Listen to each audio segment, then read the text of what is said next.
الحمد لله رب العالمين وأشهد أن لا إله إلا الله وحده لا شريك له وأشهد أن محمدًا عبده ورسوله صلى الله عليه وعلى آله وصحبه الكرام أما بعد. Chers frères, certes la religion de l'islam est une religion parfaite et complète car elle a été légiférée par Allah subhanahu wa ta'ala, le Seigneur des mondes qui nous connaît parfaitement. C'est pour cela que l'islam a pris soin de nous inviter, de nous appeler à ce qui contient notre bien, à ce qui contient notre bien et notre bonheur, tout comme il nous a avertis et éloignés de tout ce qui contenait notre mal et notre malheur. Et parmi les grandes causes du bonheur, de l'apaisement, de la tranquillité et de la sérénité, il y a le mariage. Il y a le mariage. Et le mariage en islam, chers frères, a la plus haute importance. Le mariage a la plus haute importance. Ça n'est pas une mince affaire. À un point tel qu'Allah subhanahu wa ta'ala l'a appelé dans le Coran, le meilleur des livres révélés, Mithaqan ghalidha. C'est un lien qui est extrêmement solide. C'est un pacte qui est extrêmement solide. L'islam nous a encouragés au mariage, que ce soit dans le Coran ou que ce soit dans la Sunna, car le mariage renferme de nombreuses sagesses et de nombreux bienfaits. Allah subhanahu wa ta'ala nous dit dans le Coran, fankihu ma taba lakum minan nisa, épousez celles qui vous plaisent parmi les femmes. Allah tabaraka wa ta'ala encourage dans ce verset au mariage. Dans Suratul Nur, Allah subhanahu wa ta'ala nous encourage également à cela. Et il nous dit selon la traduction des sens de ce verset, mariez les célibataires d'entre vous et les gens de bien parmi ceux qui sont à votre service, hommes et femmes, s'ils sont besogneux, s'ils sont dans une extrême pauvreté, Allah les rendra riches. Allah les rendra riches par sa grâce, car la grâce d'Allah est immense et il est omniscient. Dans ce verset également, Allah Azza wa Jal encourage au mariage. Encourage au mariage, subhanahu wa ta'ala. Quant à la sunna du prophète, alayhi salatu wassalam, il s'est adressé à sa jeunesse. Il s'est adressé aux jeunes et leur a dit, ô vous les jeunes, que toute personne jeune écoute ce qu'a à lui dire le prophète Mohammed sallallahu alayhi wa sallam, qu'il écoute ses orientations, qu'il écoute son ordre, car il est celui qui a le plus voulu le bien pour lui. Il est celui qui lui a été envoyé en tant que miséricorde pour les mondes. Il est la miséricorde d'Allah envoyée sur terre. Il te dit, ô toi le jeune, ô vous les jeunes, que celui qui en a la capacité se marie. Celui qui en a la capacité qu'il se marie. Car ça sera plus prompt à ce qu'il baisse son regard, qu'il ne regarde pas les choses haram. Ça sera plus prompt à ce qu'il baisse le regard et préserve sa partie intime. Le mariage est une cause pour ne pas tomber dans la fornication. Le mariage est une cause pour avoir les nobles caractères et s'éloigner des turpitudes. C'est une cause pour préserver le genre humain. C'est une cause pour préserver la pureté de la généalogie de la personne. C'est une cause pour préserver l'honneur des femmes et des hommes, des parents et des enfants, des proches et de la tribu. Le prophète alayhi salatu wassalam nous a donc ici vivement encouragés au mariage. Et ce hadith a une histoire. Et ce hadith a une histoire. En effet, Alqamah marchait un jour avec Abdullah ibn Mas'ud radiallahu anhu alors qu'ils étaient au pèlerinage à Mina. Ils étaient au pèlerinage à Mina. Ils ont rencontré Uthman ibn Affan, Amirul Mu'minin radiallahu anhu. Uthman a marché quelques pas avec eux et a dit « Ya Aba Abdurrahman ». Il a appelé Abdullah ibn Mas'ud « Ya Aba Abdurrahman ». Ala nuzawwijuk. Ne veux-tu pas que l'on te marie? Jariyatan shabbatan, une jeune fille.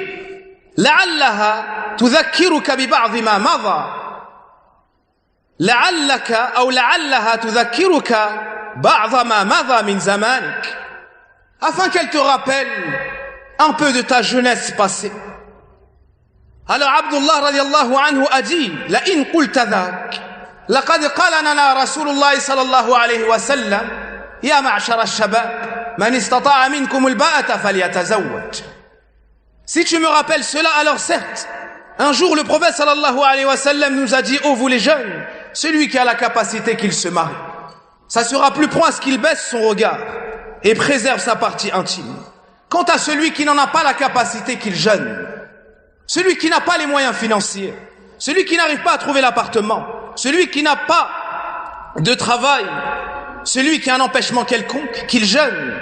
Cela sera pour lui une protection. C'est-à-dire qu'en jeûnant, il va diminuer ses envies et ses besoins. Ainsi, il se préservera de commettre l'interdit. Il se préservera de commettre l'interdit. Le mariage est la sunna des prophètes et des messagers. C'est la sunna des prophètes et des messagers. Dans Surat Ar-Ra'd, Allah subhanahu wa ta'ala nous dit sur la traduction des sens de ce verset: et nous avons certes envoyé avant toi des messagers, et leur avons donné des épouses et des descendants. Des épouses et des descendances, ou des descendants. Donc le mariage est la sunna des prophètes et des messagers. Donc répondez à l'appel d'Allah Azza wa Jal. Répondez à l'appel du messager d'Allah sallallahu alayhi wa sallam. Ô vous les jeunes. Et certes Allah Azza wa Jal nous a légiféré ce qui était en parfaite adéquation avec notre nature saine.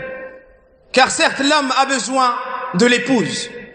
Et certes la femme a besoin de l'époux. Ainsi chacun sera le manteau de l'autre, le vêtement, l'ornement, la compagnie et l'allié de l'autre.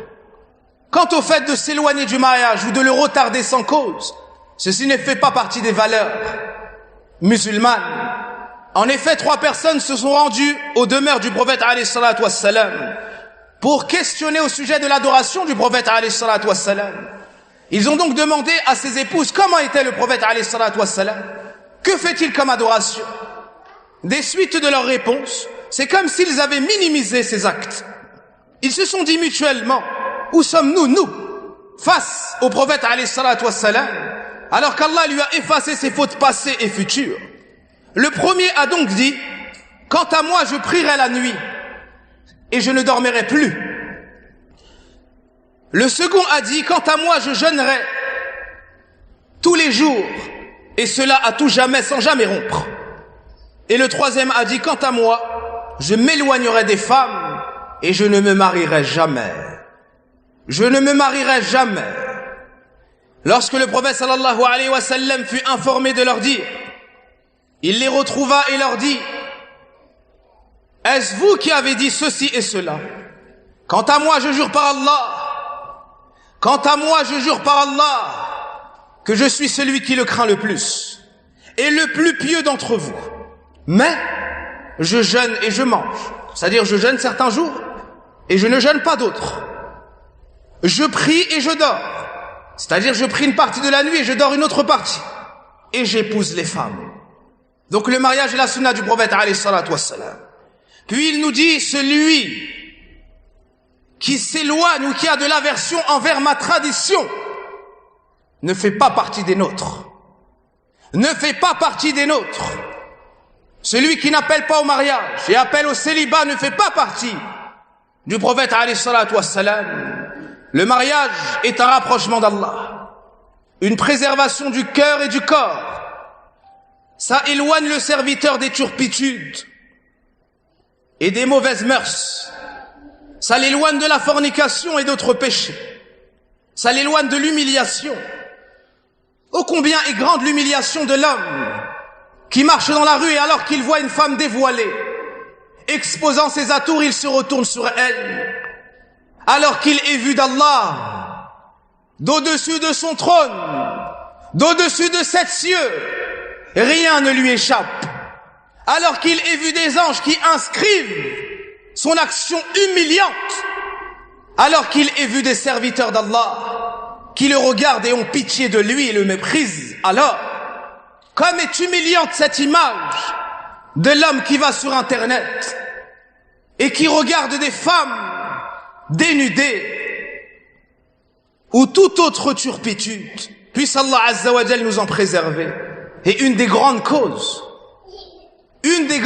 qui touche la jeunesse, c'est le fait de retarder le célibat. Et le fait que les responsables des jeunes filles, des femmes, empêchent le mariage ou repoussent le mariage sans raison valable. Sans raison valable. Le mariage préserve le jeune homme et la jeune femme. Le mariage préserve l'honneur des parents et des enfants et des membres de la tribu. Le mariage est un rapprochement d'Allah, une adoration, une bénédiction. Et c'est une cause pour aller au paradis. Le prophète sallallahu alayhi wa sallam nous dit, si la femme prie ses 5 prières, jeûne son mois, c'est-à-dire Ramadan, préserve sa partie intime, sa chasteté, obéit à son époux, il lui sera dit, entre au paradis par la porte que tu souhaites. Allahu Akbar. Le mariage est une cause pour entrer au paradis. Quant à la turpitude, c'est une cause pour entrer en enfer et recevoir les tourments de la tombe, puisse Allah nous en préserver.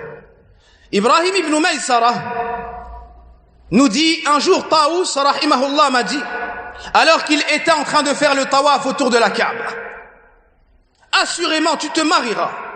Il l'a encouragé au mariage. Il lui a dit, marie-toi. Et si tu ne le fais pas, je te dirai la même parole dite par Omar à Abu Zawaïd. Qu'est-ce qui t'empêche de te marier? Soit tu es impuissant, soit tu commets des turpitudes. Pourquoi est-ce que tu ne te maries pas? Soit tu as une impuissance, un empêchement, une incapacité physique, soit tu es un homme qui commet des turpitudes. Et l'imam Ahmad rahimahullah, le grand imam des gens de la sunna, nous dit, le célibat ne fait partie en rien de l'islam. Le célibat volontaire ne fait partie en rien de l'islam. Celui qui t'appelle à ne pas te marier t'a appelé à autre chose que l'islam. Sa parole s'arrête ici. Le mariage est une cause de subsistance. C'est une cause d'enrichissement. En effet, Allah subhanahu wa ta'ala, dans Surat An-Nur, après avoir encouragé les célibataires à se marier, il nous dit subhanahu wa ta'ala, s'ils sont pauvres, s'ils sont besogneux, Allah les rendra riches par sa grâce. Allahu Akbar. S'ils sont pauvres et qu'ils se marient, pour Allah, Allah subhanahu wa ta'ala leur donnera la richesse. Et combien sont les jeunes qui se sont mariés? Ils ne possédaient rien, ni même une voiture. Aujourd'hui, Allah azza wa jalla leur a accordé un foyer, leur a accordé une maison ou un appartement, leur a accordé des richesses et des biens, et ils se délectent dans les plaisirs du licite. Ils se délectent dans les plaisirs du halal. Alors que dans le haram, combien ont été appauvris, combien ont été touchés de maladies, combien ont déshonoré des familles toutes entières.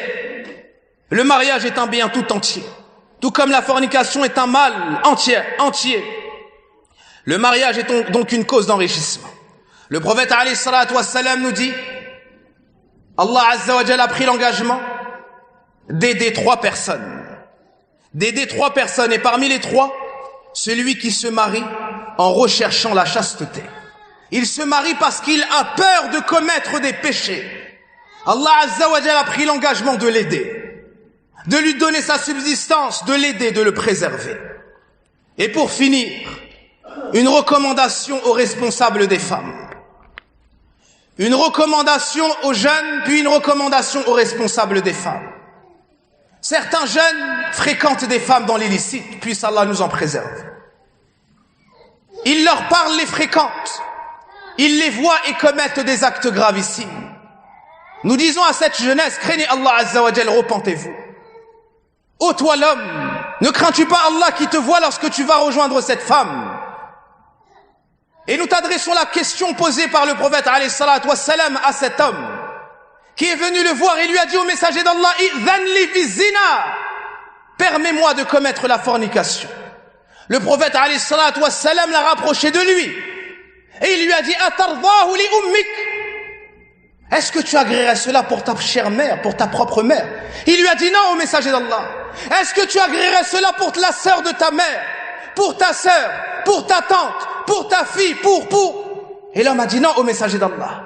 Il lui a dit pareillement, les gens n'agréeraient pas cela. Puis il a mis sa main sur sa poitrine et il a fait dua pour lui. Oh Allah, préserve sa poitrine. Oh Allah, accorde-lui la chasteté. L'homme s'en est en allé et il dit, il n'y a pas une chose désormais que je déteste plus que ce péché-là, la fornication. Subhanallah. Voici les enseignements prophétiques. De fréquenter une femme dans l'illicite, c'est haram. C'est des turpitudes. C'est un déshonneur causé, une humiliation. Et ô toi la jeune fille, ne crains-tu pas Allah qui te voit? Lorsque tu permets à cet homme de faire ce que l'homme fait avec son épouse, n'as-tu pas honte du regard d'Allah, des écritures des scribes, des anges? N'as-tu pas honte de ton père qui t'a élevé et éduqué? N'as-tu pas honte de ta mère qui t'a porté et enfanté? N'as-tu pas honte de tes frères qui t'ont préservé et défendu? N'as-tu pas honte de ces deux honneurs que tu causes à ta propre personne, à ton honneur? Crains Allah tabaraka wa ta'ala et recherche ce qu'Allah, recherche ce que tu souhaites dans le licite. Va trouver tes parents et dis-leur, il y a un jeune homme que je souhaite épouser et je veux me préserver et je veux le licite et fonder un foyer. Et ô toi l'homme, va voir le père de cette femme et sois un homme et demande-lui sa main. Quant à fréquenter une femme dans le haram, c'est illicite et gravissime en islam. Puis une recommandation au père de ces jeunes filles. Craignez Allah tabaraka wa ta'ala envers cette responsabilité. Sur celle-ci, vous serez questionnés yawm al-qiyamah. Certains pères gardent leurs filles. Jusqu'à un âge avancé, ils refusent tout prétendant. Pourquoi? Pour manger son salaire. Pourquoi? Car il l'avait promise à son neveu. Et elle ne souhaite pas à son neveu. Et en islam, on n'a pas le droit de contraindre une fille ni un garçon au mariage avec qui ils ne veulent pas.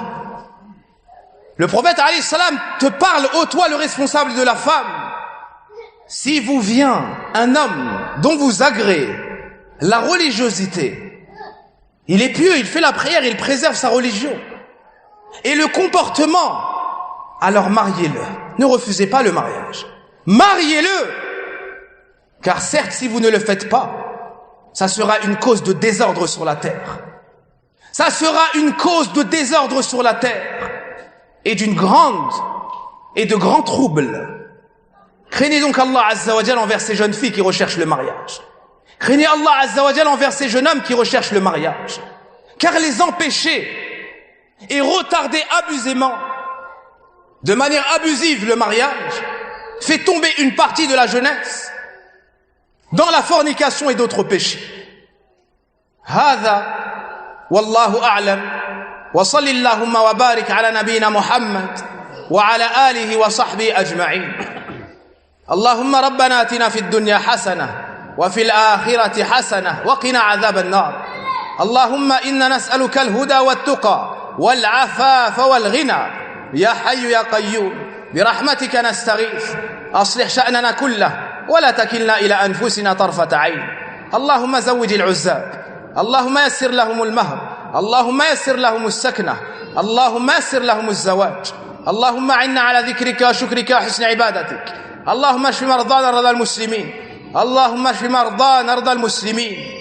Une de nos sœurs en Allah a accouché d'une enfant très prématurée et la mère et l'enfant sont dans une situation assez difficile en matière de santé. Nous demandons qu'Allah Azza wa Jal de l'accorder, de leur accorder un prompt rétablissement et de les préserver. أعوذ بالله من الشيطان الرجيم ومن آياته أن خلق لكم من أنفسكم أزواجا وجعل بينكم مودة ورحمة إن في ذلك لآيات لقوم يتفكرون. Et parmi ces signes, le fait qu'il ait créé de vous pour vous des épouses et qu'il ait mis entre vous de l'affection et de la miséricorde. Il y a certes dans cela des signes pour les gens qui méditent et des pensées pour la mosquée, en espérant qu'Allah Azza wa Jal fasse qu'elle s'élève sur la piété depuis son premier jour. Subhanakallahumma wa bihamdik, ashhadu an la ilaha illa ant, astaghfiruka wa atubu ilayk, walhamdulillah.